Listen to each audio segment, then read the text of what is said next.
सुप्रभात, good morning. CNBC आवाज Motilal Oswal studios में आप सबका स्वागत है। बारी है आज के यानी कि सोमवार के सीधा सौदा की। मैं और वीरू होंगे आप लोगों के साथ अगले आधे घंटे।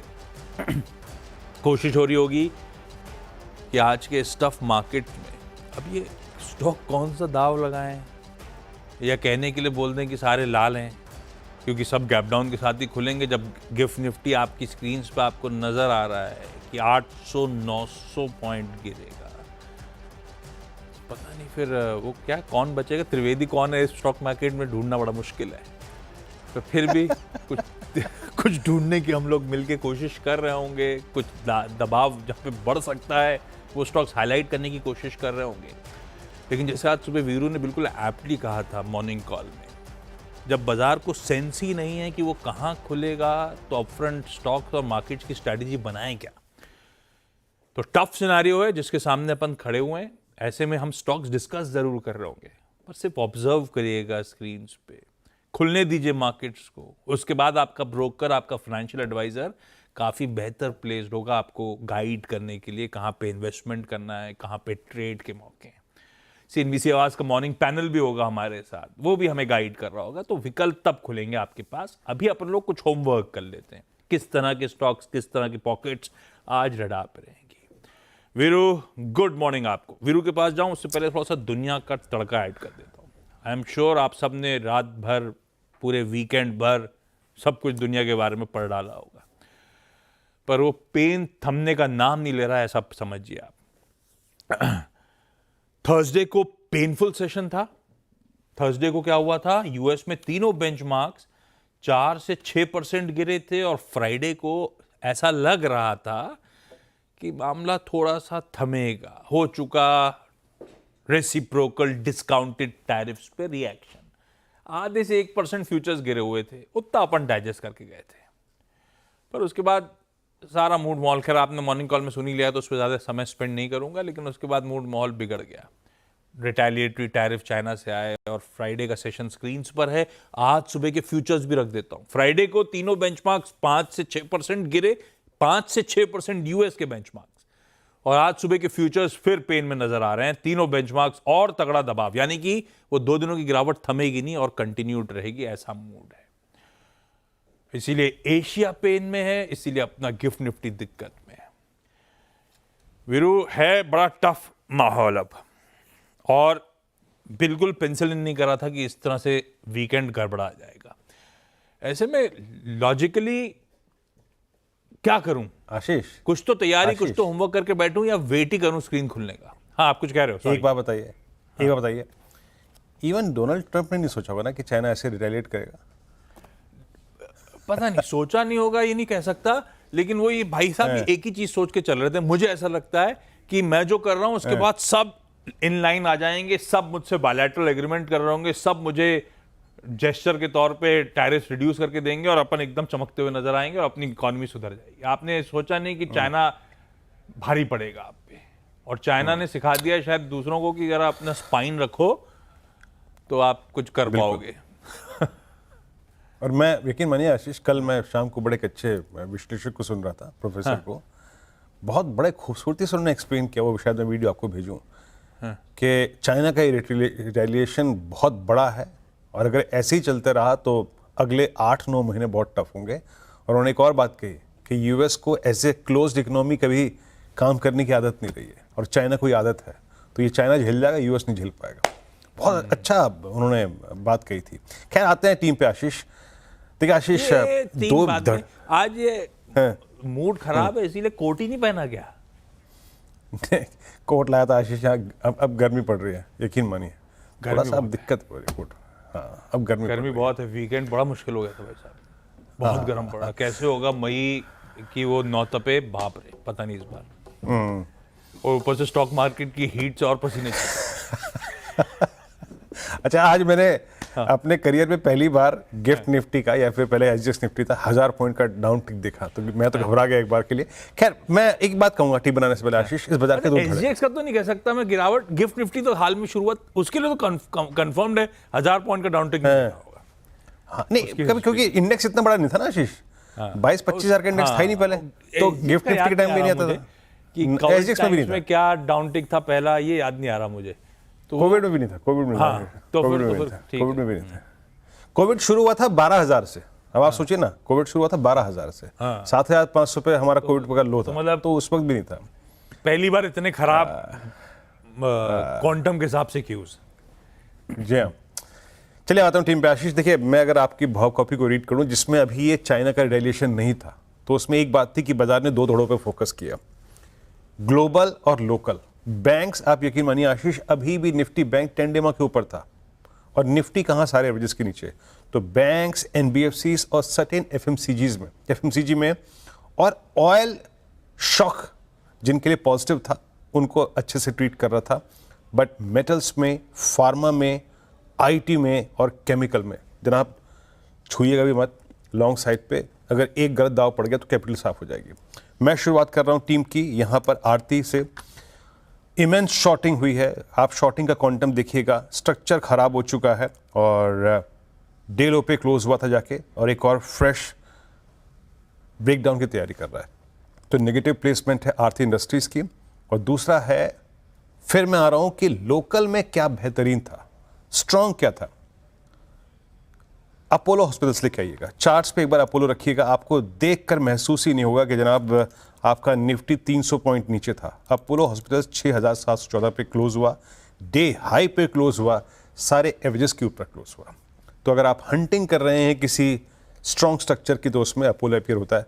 बाकी शब्द आशीष थोड़े से कम ही रखूंगा, एक नेगेटिव एक स्ट्रांग प्लेसमेंट। पिछले पूरे हफ्ते, अब मुश्किल था ही ट्रेड करना सेकेंड हाफ से, पूरे हफ्ते तो नहीं कहूँगा, सेकेंड हाफ ऑनवर्ड ओएमसीज की चर्चा कर रहा था मैं, उन्हीं के साथ स्टिक अराउंड करता हूँ। अब चुनूँ क्या, ओएमसीज भी इवन फ्राइडे को जब करेक्ट हो रहे थे भारतीय बाजार, ओएमसीज भी लाल में थे। पर आज भी जैसे अगर मान लीजिए तगड़ा गैप डाउन हो रहा होगा तो लाल में मेंशन करने के लिए सब ओएमसीज भी शायद लाल में ही खुलेंगे। पर लोअर लेवल से क्या रिकवरी की गुंजाइश बैठती है, ऐसा लगता है।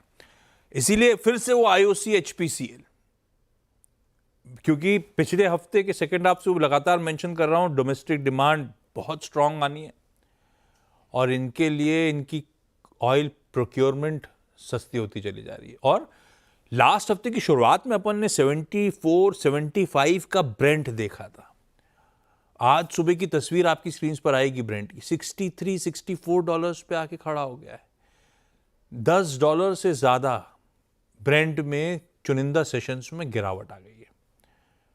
और 4 साल मेरे ख्याल से जो ब्रेंट के भाव इस समय आपको स्क्रीन पे नजर आएंगे, ब्रेंट नहीं दिखाएंगे डॉक्टर साहब क्या, ब्रेंट के भाव जो आपको स्क्रीन पे नजर आएंगे 4 साल के लोस पे आके खड़े हो गए। इस तरह से रीसेट हुआ है पिछले एक हफ्ते में।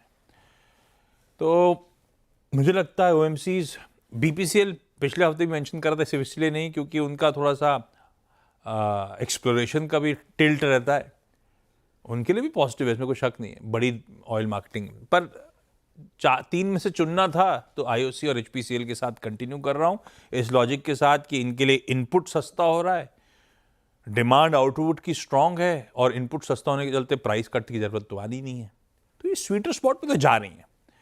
इसीलिए दोनों वीरो, आईओसी और एचपीसीएल ग्रीन, हालांकि लाल हरे के बीच में पिछले हफ्ते झूलती रही हैं, पर इन्होंने वो रिलेटिवली कह लीजिए सेफर स्पॉट्स रहे हैं इस कमजोर बाजार में, इसीलिए कंटिन्यू करूंगा। तो आप शब्दों को समझिए आशीष और मैं जो कहना चाह रहे हैं, और it's choice between what is bad और क्या बुरा और क्या कम बुरा है ना। हाँ, यही है बस। जो कम तो बुरा है इस एक्सपेक्टेशन के साथ कि वो गैप डाउन तो वो भी दिखा रहे होंगे, शायद कम बुरे वाले ना ट्रेजेक्टरी थोड़ी सी इंप्रूव हो लोअर लेवल से। तो अपन अभी ग्रीन कह रहा हूं, पर हो सकता है इंट्राडे में लोअर लेवल से रिकवरी के बावजूद रेट में बंद हो रहे हो, ये भी ध्यान रखिएगा। जी हाँ, बिल्कुल बिल्कुल, विचार वही है, पुल बैक्स कहाँ पे मीनिंगफुल हो सकते हैं। अच्छा, मैं जैसे कि आशीष ने ओएमसीज का जिक्र किया, मैं एशियन पेंट्स को आशीष देख रहा था, बड़ा इंटरेस्टिंग था इसका सेटअप। ये डे हाई पे क्लोज हुआ था और ये 18 दिसंबर के बाद की जो पूरी की पूरी ट्रेजेक्ट्री है वो थोड़ी सी बुलिश कन्वर्ट हो गई है। वो चार्ट्स पे 10, 20, 100, 50 के ऊपर ट्रेड करना शुरू हो गया है। अब बाजार अगर इसको कुछ थोड़ा सा सकारात्मक रवैया देना चाहे, इसके साथ रखे, तो शायद एक मूव जनरेट करे। इन दैट केस अगर देखिए खुलेगा तो पूरा बाजार ही नीचे, क्या मजबूत क्या कमज़ोर। मेरे ख्याल से अगर ये 2300 के ऊपर भी स्टेबल रहा तो इस सिंपली मीन्स कि ये अपने 20 डेमा को होल्ड कर रहा है, मैं ये मान के चल रहा हूँ। In that case it will react positively, क्योंकि क्रूड में जो फॉल आया है वो आपकी और मेरी सबकी अपेक्षा से कहीं परे है। तो एशियन पेंट्स और बालकृष्ण इंडस्ट्रीज़ में आपको 3 दिन से बता ही रहा हूँ नेगेटिव साइड पे प्लेसमेंट है। Balkrishna industries is heading towards possibly, I think it's heading towards 2257। अब 2257 पे क्या है, वो एक रीसेंट, यानी आप समझ लीजिएगा कि जनवरी 29 से लेकर अप्रैल 2024 तक के, मतलब जनवरी 2024 से लेकर अप्रैल 2024 तक का जो लो था ना, उसका एवरेज पॉइंट है। और शॉर्टिंग इसमें भरपूर हुई है। Look at quantum of open interest, 62,100 share जुड़े हैं यहाँ पर 2400 रुपये के शेयर पे, तो शॉर्टिंग काफ़ी है। नेगेटिव प्लेसमेंट है। तो आशीष अगेन एक पॉजिटिव एक नेगेटिव बालकृष्ण इंडस्ट्रीज। लाल हरे मैंने भी ऐसे ही रखा है, पर मेरा तो मन था एक्चुअली सब ग्रीन मेंशन करूं, क्योंकि मैसिव गैप डाउन के बाद कई सारे स्टॉक्स हो सकते हैं रिकवरी के मोड पे आ रहे हो, पर थोड़ा सा मिक्स रखते हैं। यू नेवर नो कितना, और ऐसे ही अजम्पशन फ्राइडे को था और देखिए आज मंडे को क्या झेलना पड़ रहा है। थोड़ा सा टोरेंट फार्मास्यूटिकल्स ग्रीन लेके जाऊंगा। इनफैक्ट इवन फ्राइडे को जब बाजार पिट रहा था, जब फार्मा पिट रहे थे, टोरेंट फार्मा इन ग्रीन क्लोज हुआ था। क्यों हुआ था? क्योंकि भाई साहब फार्मा में दिक्कत क्या है, ट्रम्प साहब की धमकी वो आई थी, वो शुरुआती गिरावट जो है वो ट्रम्प साहब की धमकी थी कि फार्मा को हम अलग से सेक्टर ट्रीट कर रहे हैं और उसके लिए अभी कैलकुलेशन चल रहे हैं और हम एक बड़ा टैरिफ अनाउंस करने वाले हैं। यही कहा था ना फ्राइडे सुबह जब फार्मा ने, और फार्मा के साथ बाजार का मूड एकदम से बिगड़ गया था। तो टोरेंट फार्मा क्यों स्टैंड आउट कर रहा था? क्योंकि ये डोमेस्टिक फोकस्ड स्टोरी है। हर चीज को एक ब्रश से पेंट नहीं किया जा सकता। फार्मा डिपेंडेंट है यूएस में 50-60%, कई सारी कंपनियों के रेवेन्यूज 40 से 60% फार्मा यूएस से लाता है। पर टोरेंट का केस वो नहीं है। टोरेंट डोमेस्टिक फोकस्ड है, बिल्कुल कम रिलायंस है यूएस पे, इसीलिए इस तरह का आउट परफॉर्मेंस है। इसके Q3 के रेवेन्यू मिक्स दिखाता हूं आपको, दिखाता नहीं हूं, बताता हूं, प्रोड्यूसर आपको तो भेजा नहीं मैंने। इंडिया से कुल आय का 56% आया था, यूएस से केवल 9% आया था। बचा हुआ कहां से आया था? Germany, Brazil, rest of the world. तो इसका ज्योग्राफिकल मिक्स ब्यूटीफुल है। इसको यूएस का सरदर्द नहीं है, इसीलिए आउट परफॉर्म कर रहा है। इसको रडार पर रखते हैं, गिरेगा तो स्वीटर स्पॉट वाला स्टॉक तौर पे ट्रीट करिएगा। बजाज हाउसिंग फाइनेंस को मैं ग्रीन ले जा रहा हूं ऐसे बाजार में, पर गैप डाउन के बाद इसने जो Q4 का अपडेट दिया है सॉलिड है। ग्रॉस डिसबर्समेंट्स 25% का जंप, एसेट अंडर मैनेजमेंट 26% का जंप, लोन एसेट्स में 25.5% का उछाल। और ध्यान रखिएगा परसों हो ना आरबीआई दरों में कटौती का अनाउंसमेंट कर रहा होगा। बजाज हाउसिंग फाइनेंस ग्रीन रखता हूं, अच्छे अपडेट को थम्स अप ही दूंगा। फिर अगले दो कौन से? अगले दो आशीष मैंने यहाँ पर रखा है मिड कैप आईटी में साइंट को, और प्लेसमेंट इसकी नेगेटिव ही है, आप जानते ही हैं। और साइंट ने एक बहुत ही क्रिटिकल लेवल है उसको मार्क को अचीव करा है, मतलब ऑन द डाउन साइड। आप इसके चार्ट को रीड कीजिएगा। पोस्ट कोविड जब आईटी में पहला मूव शुरू हुआ था, first swing high was approximately 1220, फिर आया नीचे 771 में बेस बनाया, फिर इसका बुल रन शुरू हुआ जब इसने करीब 2393 का हाई लगाया। लेकिन अब ये पोस्ट कोविड उस फर्स्ट स्विंग के हाई को सरेंडर कर चुका है। यानी फ्रैंकली स्पीकिंग अच्छे जिन्होंने इस पे पैसा कमाया है वो अब लॉस में होंगे। मेरे ख्याल से ये अभी और सप्लाई विटनेस करेगा। सिंपली मीन्स नेगेटिव प्लेसमेंट, और पॉसिबली इट्स हेडिंग टुवर्ड्स 968 और माइट बी 980, जहां से इसका 11 अप्रैल 2023 में एक ब्रेकआउट शुरू हुआ था, फिर ये स्टॉक लगभग 2400 तक गया था। तो साइंट एक्सट्रीम प्रेशर। और दूसरा, मैं ऑल्दो मैंने अपने शुरुआती कमेंट्स में ये कहा था कि डोमेस्टिक इकोनॉमी और डोमेस्टिक डिमांड से जुड़े स्टॉक्स पे बाजार ने फोकस किया था, बट ऐसा नहीं है। कुछ स्टॉक्स जहाँ पे क्वार्टरली अपडेट्स काफ़ी ख़राब थे, फॉर इंस्टेंस डाबर। अब आप मैरिको को देखिए कितना स्ट्रॉन्ग मूव दिया इसने, आप ब्रिटानिया को देखिए, but Dabur is sinking. Dabur ने अपना मल्टी ईयर एक बेस वायलेट कर दिया है और मेरे ख्याल से क्लियरली बाजार पनिश करेगा इस बार के खराब नंबर्स को। ये अब इसने जो पूरा बेस तोड़ा है ना आशीष, अगस्त 2020 से लेकर यानी पोस्ट कोविड पूरा बेस तोड़ दिया है। नेक्स्ट सपोर्ट इसका आता है करीब आप समझ लीजिएगा कि 430-410 के जोन में। आशीष, शुरुआती 6 स्टॉक्स पूरे। वीरू, थोड़ा सा डिवेट हुआ था लेकिन फोकस क्रूड पे और फोकस उन स्टॉक्स पे जो पिछले हफ्ते भी अपन मेंशन कर रहे थे। वो स्टॉक्स जिनके लिए ग्लोब से जो कुछ हैंडओवर आ रहा है पॉजिटिव है और डोमेस्टिक फोकस स्टोरीज हैं। पिडिलाइट को रडार पे रखते हैं। पिछले हफ्ते भी मेंशन करा था मैंने, इवन फ्राइडे को भी पिडिलाइट मेरे ख्याल से इन ग्रीन बंद हुआ था। लॉजिक सिंपल था, क्योंकि ये क्रूड डेरिवेटिव्स का तगड़ा इस्तेमाल करते हैं, स्पेशलिटी केमिकल्स कंपनी है और डोमेस्टिक पूरा फोकस्ड है, जहां पे डिमांड अच्छी है इस कंपनी के लिए, क्योंकि इनकी न्यूमेरो उनो पोजीशन लार्जली पूरा मार्केट इनके पास वो सब बना हुआ है। तो मैक्रोज इनके फेवर में जाने शुरू हुए, इसीलिए पिडिलाइट को इन ग्रीन रखा था। आज तो क्रूड और बेहतर लेवल्स पे इनके क्यूज के लिहाज से। और पिछले हफ्ते एशियन पेंट्स के साथ जा रहा था। आज वीरू ने ब्यूटीफुली एक्सप्लेन करा चार्ट्स के समीकरण। मैं बर्जर पेंट्स पे स्विच कर देता हूं। लॉजिक सिंपल सेम वही है। और ये देखिए स्टॉक भी अब चले नहीं, बात अलग है, लेकिन इन ग्रीन बंद हुए थे इस तरह के बाजार में। तो ये वो बेहतर प्लेसेस जहां पे आप थोड़ा सा रिस्पाइट देख सकते हैं गैप डाउन के बाद शायद। तो बर्जर पेंट्स भी कंटिन्यू करेंगे। वही logic simple, demand in domestic है और क्रूड के क्यूज है। 6 स्टॉक्स पूरे। क्विकली छोटा सा ब्रेक के उस पार टीम्स का अगले 4 स्टॉक्स पे बातचीत।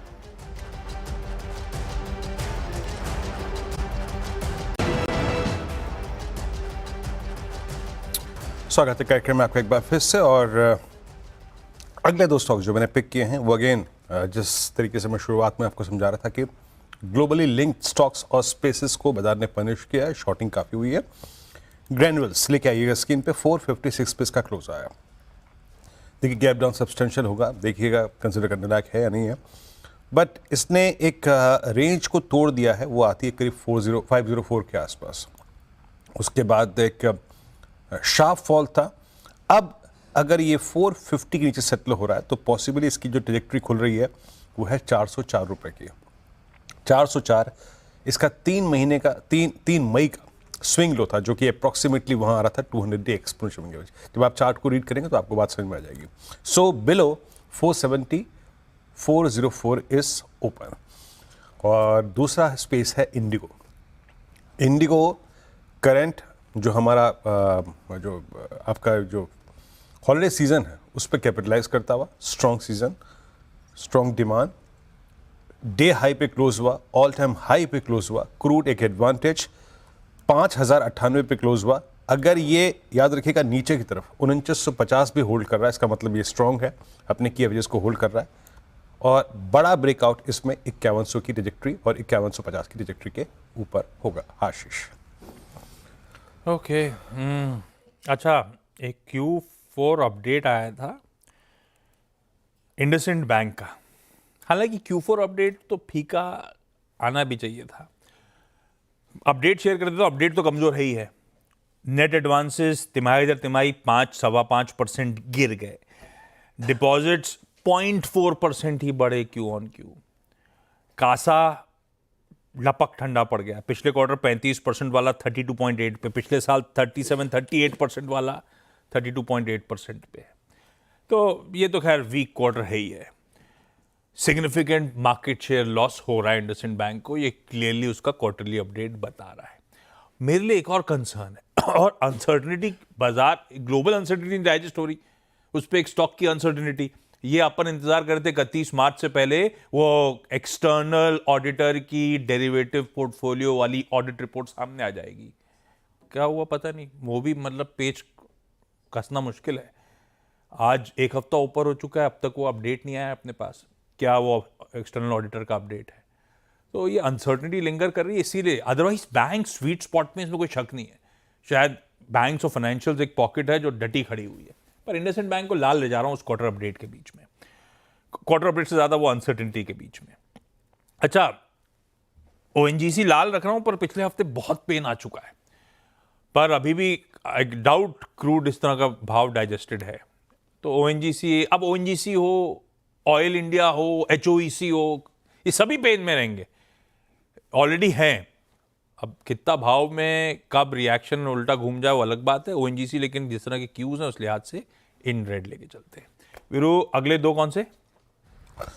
आशीष, मेरे अगले दो स्टॉक्स हैं इन्फो एज, बहुत नेगेटिव प्लेसमेंट, बहुत ही खराब चार्ट, और अब ये वीकली पर आज जो ओपनिंग देगा, मतलब जब नया वीक कमेंस होगा, ये 100 वीक एक्सपोनेंशियल मूविंग एवरेज के नीचे खुलेगा। इन दैट केस अब इसका जो पॉसिबली नया क्लस्टर जो खुल रहा है उसका स्विंग लो है करीब करीब 6000 और 5900, तो खराब। आई मीन 6400 के नीचे एक्सट्रीम पेन, 64 एग्जैक्टली इसका 100 वीक एक्सपोनेंशियल मूविंग एवरेज। और लास्ट है मेटल्स, जहां पे सबसे गंभीर शॉर्टिंग हुई आशीष, जिंदल स्टेनलेस। अगर ये 515 से सेटल हो गया तो वीकली पर ये भी अपना, अच्छा इसका वीकली पर सफर ऑलरेडी शुरू हो चुका है 100 वेमा के नीचे। सो फ्रेंकली स्पीकिंग 565 के नीचे इसका जो अगला एक क्रिटिकल सपोर्ट जोन है 490 के आसपास है, तो वहां तक का स्विंग इसमें पॉसिबल लगता है। नेगेटिव प्लेसमेंट आशीष। लीजिए, वीरू के लिए एक अच्छी खबर नीचे आ रही है। बाजार भी झेलिए आप, साथ में गैस भी थोड़ी सी महंगी घर पे इस्तेमाल करिएगा, गाड़ी में भी। आईजीएल दिल्ली और दिल्ली में तो 1 रुपये प्रति किलो है, कुछ पॉकेट में तो 3 रुपये प्रति किलो दाम बढ़ा रही है। भाई साहब, सरदर्द और बढ़ रहा है सबका। मझगांव डॉक शिप बिल्डर्स लाली लेके चलता हूं, हालांकि ओएफएस का डे 2 है आज। इंस्टीट्यूशनल इन्वेस्टर्स के अपडेट के बाद मैं लाल ले जा रहा हूं। क्यों? कुल मिलाकर ग्रीन शू मिला के 1.94 करोड़ शेयर सरकार ने ऑन ऑफर रखे थे। 1.45 करोड़ शेयरों के लिए बिड्स आई हैं। 0.74 टाइम्स ही भर रहा था, और जितना ग्रीन शू है सरकार ने वैसे कह ही दिया है, हम ग्रीन शू को शेयरों को टेंडर लेंगे।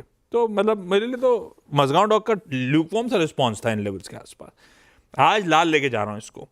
और इन्फोसिस, अब वो इन्फोसिस के थ्रू बताता हूं, otherwise mid cap IT company ज्यादा बड़े पेन में, ये ध्यान रखिएगा। जो खासतौर पे growth mid cap IT company जिनको वैल्यूएशंस बड़े रिच दे रहे थे हम लोग, वो तो और ज्यादा पिट रही हैं। पर इन्फोसिस के थ्रू थोड़ा सा अभी लगता है unfinished business on the way down IT के लिए, अनसर्टनिटी बढ़ती ही चली जा रही है। तो लाल लेके जा रहा हूं। 10 स्टॉक्स पूरे, क्विकली छोटा सा ब्रेक के उस पर जब लौट के आएंगे तो टीम्स का क्विक रैप अप रखेंगे।